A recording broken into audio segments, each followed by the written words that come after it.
The Zephyrian Dominion had conquered 17 star systems before they encountered Earth. Each time, the pattern remained the same: overwhelming technological superiority, swift subjugation, and the transformation of entire civilizations into labor forces. The conquered species always followed the expected trajectory: initial resistance, gradual acceptance, and eventual integration as subservient workers in the Dominion's vast industrial machine.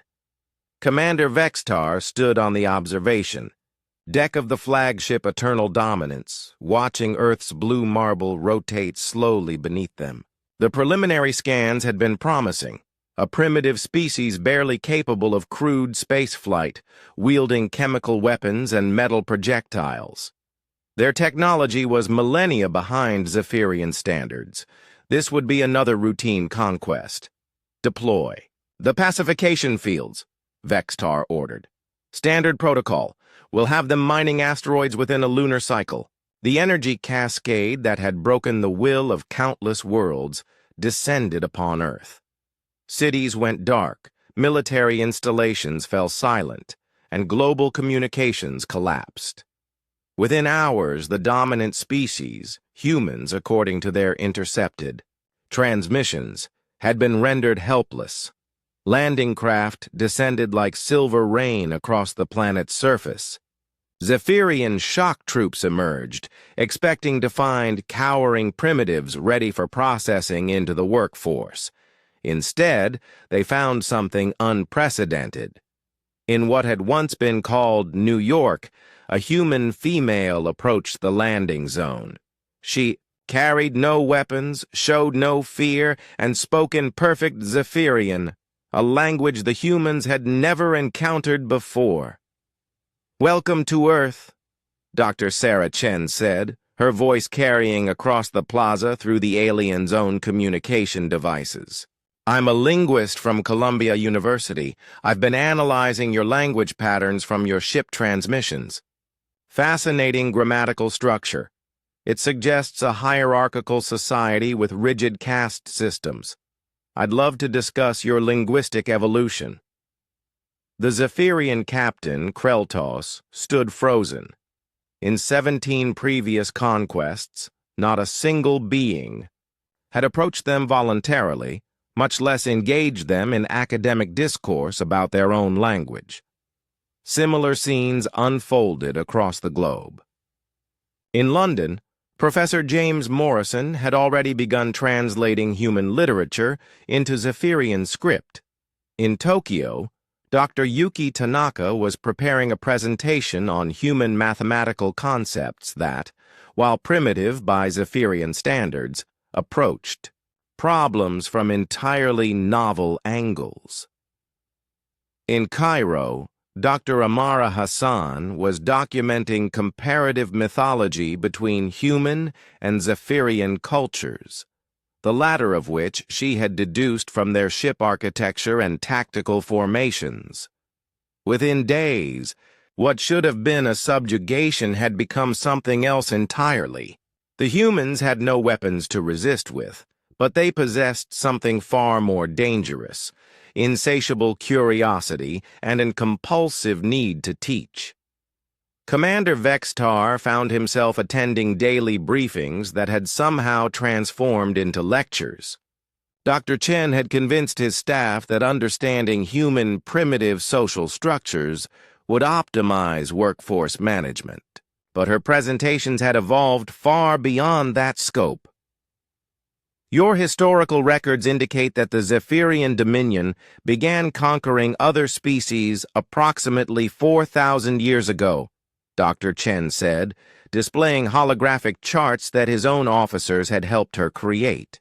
"But what's interesting is the gap in your historical records before that period. Tell me, Commander, what do you know about your species' pre-conquest culture?" Vextar shifted uncomfortably. "We have always been the Dominion. We conquered because we were superior. But every species has origin stories, myths, cultural traditions that predate their current form. Your language contains archaic grammatical structures that suggest your ancestors might have been quite different from modern Zephyrians. These linguistic fossils indicate a culture that once valued collective decision-making over hierarchical command. Similar conversations were happening throughout the fleet. Captain Kreltos found himself learning about human art from a professor who had somehow gained access to the ship's historical databases. The human had discovered fragments of ancient Zephyrian cultural artifacts, artwork and music that had been classified as irrelevant historical data for millennia. This song fragment, Professor Morrison explained, playing a haunting melody that seemed to resonate in Kreltos's very bones, appears in your oldest data files. It's beautiful, isn't it? It suggests your people once had a rich artistic tradition. What happened to it? The question echoed through the ship. What had happened to it? 3 weeks into what should have been a completed conquest, Admiral Zektos arrived to investigate the delays. He found his fleet in the unprecedented situation of being taught by their supposed victims. Worse, his crews were attending these educational sessions voluntarily. "They're making us question everything," Vextar reported. "They've shown us evidence that our own historical records have been edited, modified. They've helped us translate our oldest data files. We couldn't read ourselves because the language had been classified as obsolete." Dr. Chen's voice came over the communication system. She had somehow gained broadcasting access to the entire fleet. "We've made a discovery," she announced. "Your oldest historical records, the ones your current government classifies as irrelevant, tell a different story about the Zephyrian people. You weren't always conquerors. 4,000 years ago, your species was remarkably similar to ours, diverse, curious, creative. You were explorers, not subjugators." The holographic display that appeared throughout the fleet showed ancient Zephyrian texts, translated and cross-referenced with archaeological data that human scholars had analyzed from the aliens' own databases. Your ancestors were scientists, artists, philosophers. They reached for the stars not to conquer, but to learn. Something changed your civilization, convinced your people that conquest was their destiny. But your true history, your actual heritage, is one of discovery and cooperation. Admiral Zektos watched his crews absorbing this information. He saw Zephyrian soldiers weeping as they heard their ancestors' songs for the first time. He saw officers questioning orders they had never thought to question before. "Sir," one of his captains reported, "the crews are requesting permission to learn more." The humans had done something no military force in the galaxy had accomplished. They had defeated the Zephyrian Dominion not through violence, but through education. They had given the Zephyrians back their own stolen history. 6 months later, the first Zephyrian ships departed Earth, not carrying human slaves, but carrying Zephyrian students.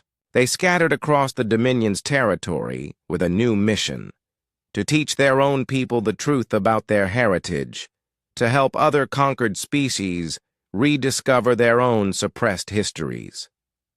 Dr. Chen stood in the observation lounge of the research vessel Curiosity's Dawn, a ship built through human Zephyrian cooperation, watching stars that now represented not targets for conquest, but destinations for discovery. "You know," she said to her Zephyrian colleague, former Commander Vexitar, who now went by his ancestral name, Velthine, "we never did get around to those asteroid mining operations." Velthine's mandibles clicked in what humans had learned was Zephyrian laughter. "Perhaps we found something more valuable than minerals." Behind them, the first graduating class of the Interspecies Historical Recovery Institute prepared for their missions. humans and Zephyrians working together to restore the stolen histories of 17 civilizations. The Dominion had expected slaves. Instead, they had encountered teachers who showed them that the greatest conquest of all was reclaiming one's own truth.